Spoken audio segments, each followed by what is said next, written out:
it okay to chant mantras without knowing the meaning? Mantras have no meaning. See, there are two dimensions to a mantra. Mantras are not supposed to have any meanings in the tradition. There are different types of mantras. Unfortunately, the mantras which are normally known, they have given them meanings so that people can involve. Because there are lots of idiotic people who cannot involve with anything that's meaningless. That is why they miss the sunrise, the sunset, the moon, the full moon, everything they miss because it's meaningless. What is the meaning of a full moon? There is no meaning, only if you're in love it means a lot. Otherwise, what is it? Nothing.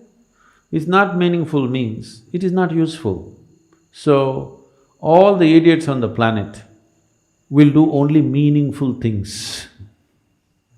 Yes, because they have no intelligence to recognize life and the many facets of life. It is not because you have attached a stupid meaning to it, it exists. It exists beyond you. It existed before you, it will exist beyond you. It is not because you give it a meaning, it's become useful or not useful.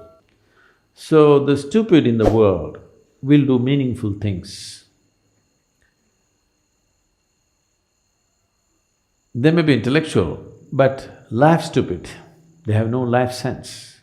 If you have life sense, you will see it is the most meaningless things which really set you on fire, isn't it so?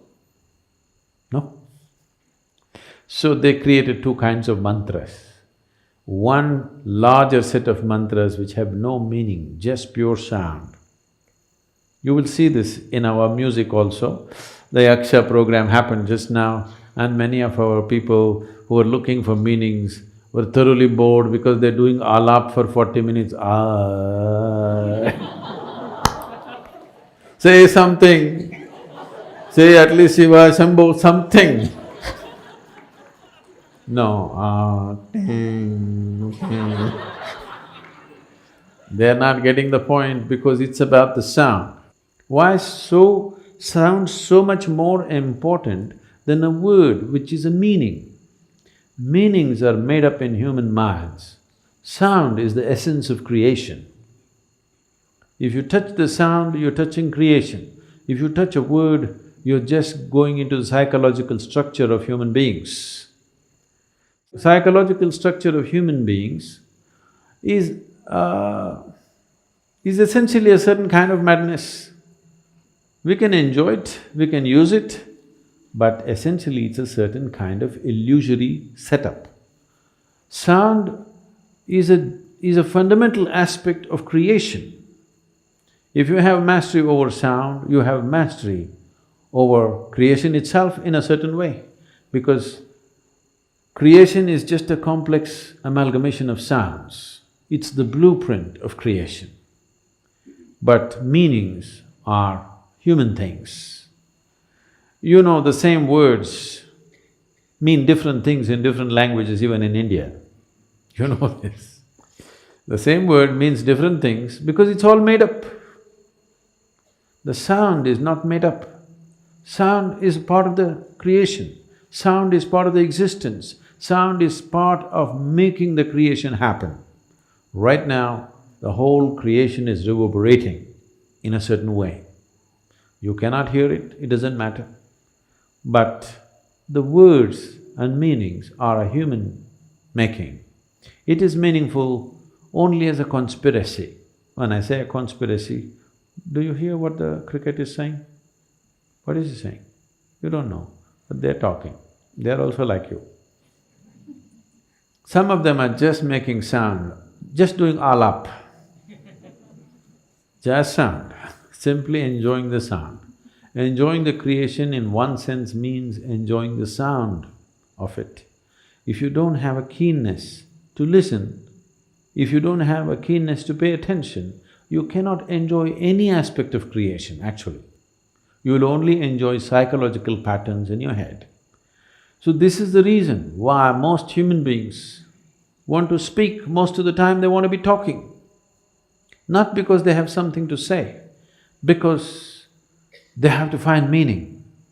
Simply, either silence or sound, both are too overwhelming. That is why when we say spiritual process, first thing is silence. If you are psychologically very stable, you may say, okay, 30 days silence, 60 days silence. If you're psychologically fragile, we'll say, okay, 3 days.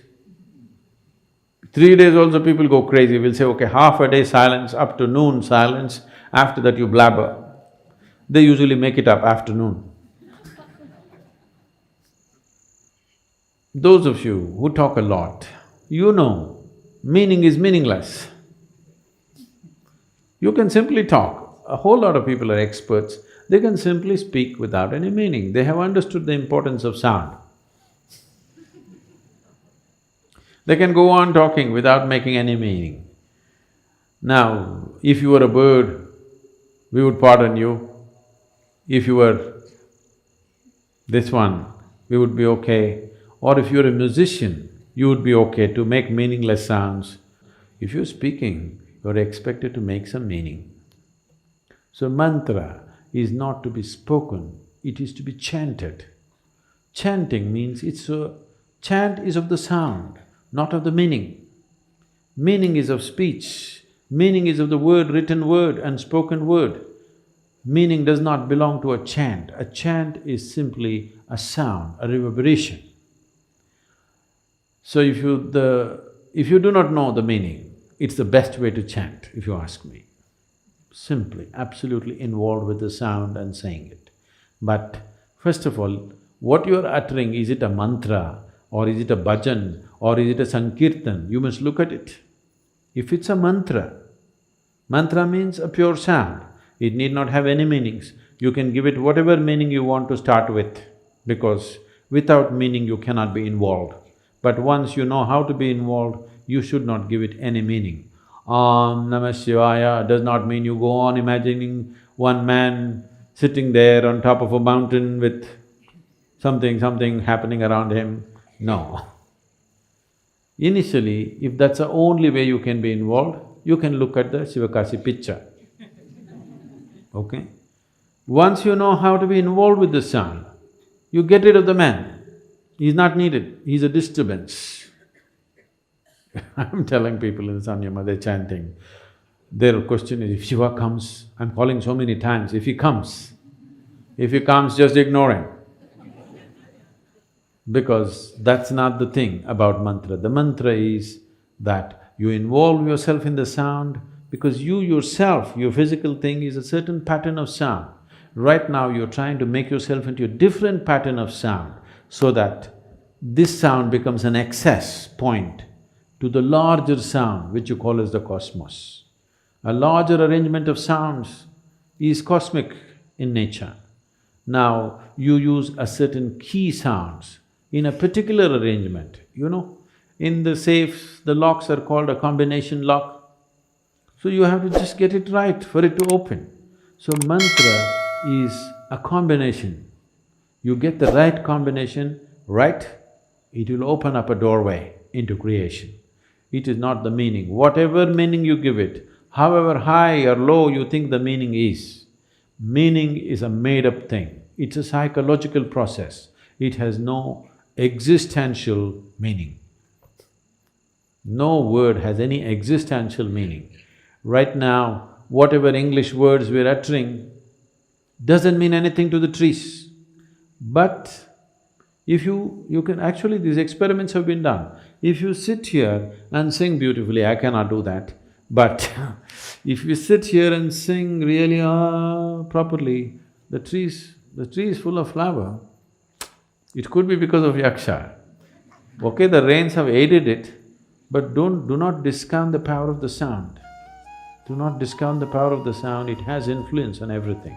Or if you chant a mantra, the tree may respond to it. If you sing music, it may respond to it. If you just generate a thought, it may respond to it.